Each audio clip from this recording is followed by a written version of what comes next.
হাত উঁচু করেছে রব্বুল আমিন তোরা বার হাত উঁচু করেছে যার হাত কানা কবুল হয় আপনার কাছে তার হাতের ওসিলায় মেহেরবানি করে আপনি আমাদের সবাইকে কবুল আর মঞ্জুর করেন।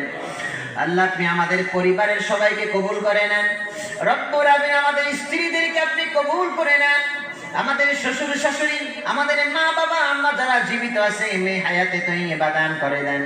যারা হাত উঁচু করেছে এর মধ্যে থেকে যাদের জনম দুঃখিনী মা জনম দুঃখিনী বাবা যাদের অন্ধকার কবরে আল্লাহ মা হারাইয়া বাবা হারাইয়া যারাই হাত উঁচু করেছে আল্লাহ সকল মা বাবার কবরে সওয়াবগুলোকে হাদিয়া হিসেবে পৌঁছিয়ে দেন আল্লাহ।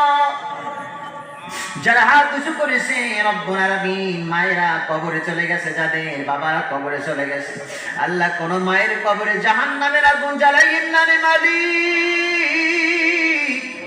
কোন মায়ের কবরে আপনি জাহান্নামের আগুন জ্বালাইয়েন না। কোন বাবার কবরে আপনি জাহান্নামের আগুন জ্বালাইয়েন না। আপনি আমাদের দোয়াকে কবুল করে নেন আল্লাহ। যারা কবরবাসী হয়েছে আল্লাহ মা বাবার কবরগুলোকে জান্নাতে টুকরা বানাইয়া নেন।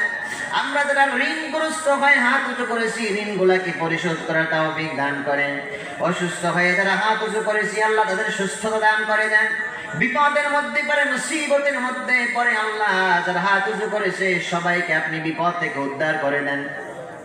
রব্বুল আমিন যাদের স্বামী স্ত্রীর ভিতরে অমিল আছে তাদেরকে মিল মহব্বত পয়দা করে দেন। সকল হালাল সম্পর্কগুলোকে মৃত্যু পর্যন্ত কবুল আর মঞ্জুর করে নেন আল্লাহ। রব্বুল আমিন আগামী সকাল বেলায় আমি রওনা দেব আমার গন্তব্যে নিরাপদে পৌঁছার আপনি তৌফিক দান করে দেন। আল্লাহ আসমানের বালা আসমানে উঠিয়ে নেন জমিনের বালা জমিনে দাফন করে নেন আল্লাহ। আল্লাহ আসমান এবং জমিনের সমস্ত মুসিবত থেকে আপনি হেফাজত করেন। আল্লাহ সুমাইয়া রাদিয়াল্লাহু তাআলা আনহা বালিকা মাদ্রাসাটিকে মাদ্রাসা দ্বারা ছাত্রীদের দ্বারা মাদ্রাসাকে পরিপূর্ণতা দান করে দেন। সঠিকভাবে পরিচালনা করতে পারে সেই তৌফিক দান করেন। হারিসুল রনি বা ইসলামের পক্ষ থেকে একামতে দ্বীনের